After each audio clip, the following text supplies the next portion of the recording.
Afghanistan, a war which cost the lives of nearly 15,000 young Soviet conscripts and an estimated 1 million Afghans. It was the Soviet Union's Vietnam syndrome, so to speak. It was impossible for a great superpower to run away from this wild country.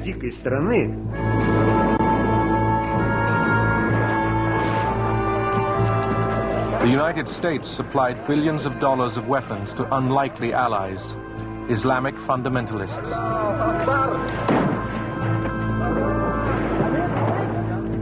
It is entirely true that this was a war that was fought with our gold, but with their blood.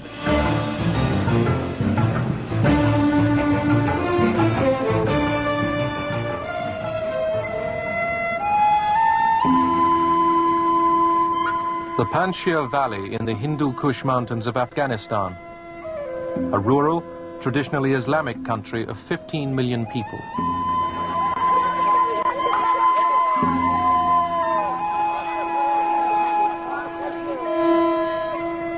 Foreign nations had tried to conquer it for centuries. None succeeded.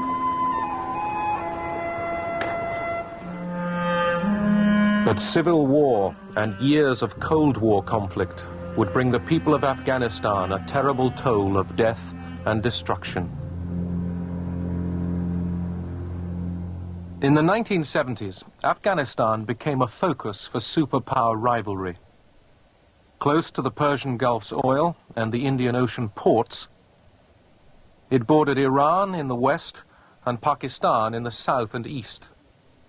In the north, it shared a border with the Muslims of the Soviet Union's Central Asian republics.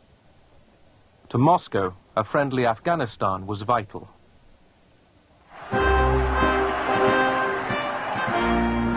Kabul, Afghanistan, April 1978. A military coup brings a left-wing regime to power. Soviet cameras portray it as a romantic, popular revolution. Crowds were organized to celebrate the change of power.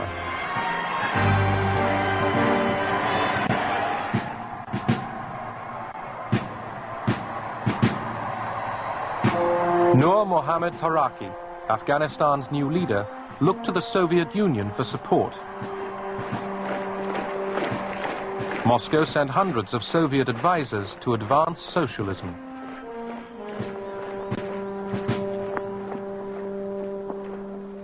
The vast majority of Afghan people had no jobs. Afghanistan was an agricultural country. We thought it was best to introduce land reforms and give land to the landless. It would enable them to work their own land and raise their standard of living. The left-wing regime set about reforming Afghanistan by decree. Land was taken from large owners and handed to the peasants who worked it.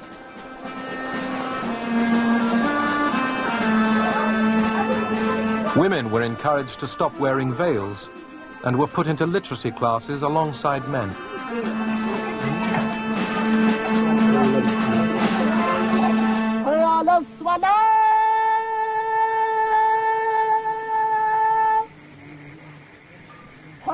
In the countryside, the reforms were seen to threaten ancient customs and the authority of the Islamic priests, the mullahs.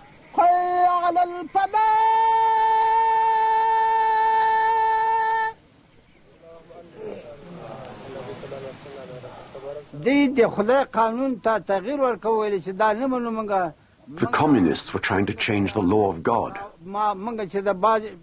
They wanted to destroy Islamic traditions, to rid Afghanistan of poverty and make everyone equal. This is against the law of Islam. God has decided who is rich and who is poor. It can't be changed by communists. It's beyond imagination.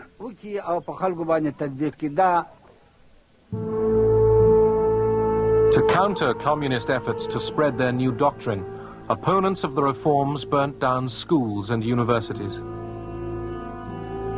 Thousands of Afghans fled to Pakistan to avoid the revolutionary turmoil. Resistance was growing throughout the country. На уровне Брежнева Brezhnev and the Politburo tried to talk sense into Kabul. We couldn't understand how they could build socialism in just 5 years. We said, you can't do that.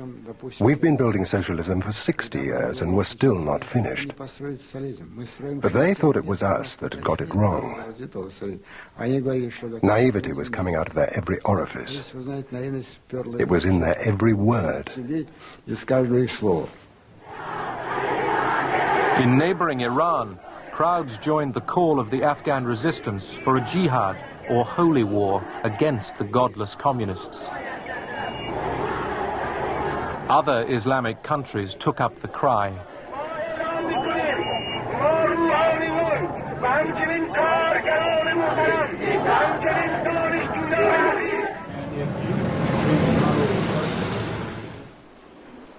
In Washington, National Security Advisor Zbigniew Brzezinski was convinced the left-wing regime in Afghanistan was a major threat. Yeah, and that will deal first with Iran, then with Afghanistan and the regional implications. Brzezinski told President Carter that Moscow might use the Afghan crisis to move south and seize the oil of the Persian Gulf. Well, I have essentially 4 items I'd like to review.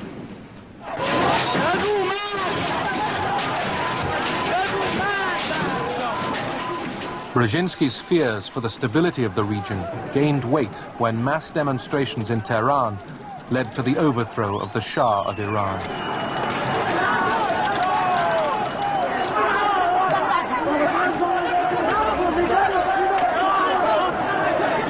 The Shah's fall lost America its most important ally in the region. We are faced with the possibility that one way or another, before too long, we may have either a hostile Iran on the northern shore of the Persian Gulf facing us, or we might even have the Soviets there.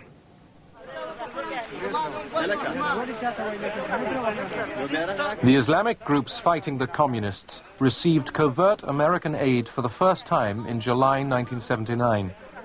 President Carter began by sending communications equipment.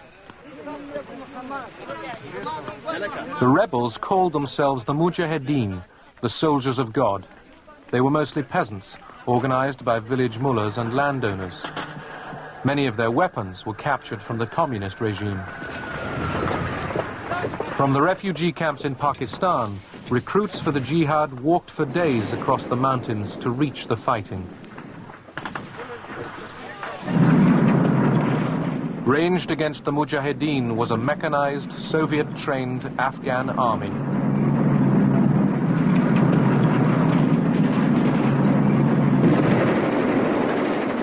Soviet film depicted a highly motivated fighting force. In fact, each month, thousands of soldiers deserted. Kabul pleaded with Moscow to send Soviet troops.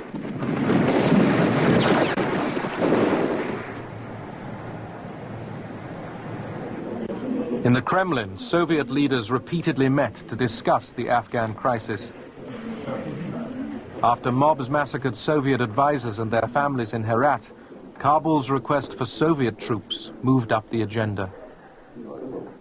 The Afghans wanted us to introduce a limited contingent of Soviet troops to guard military bases.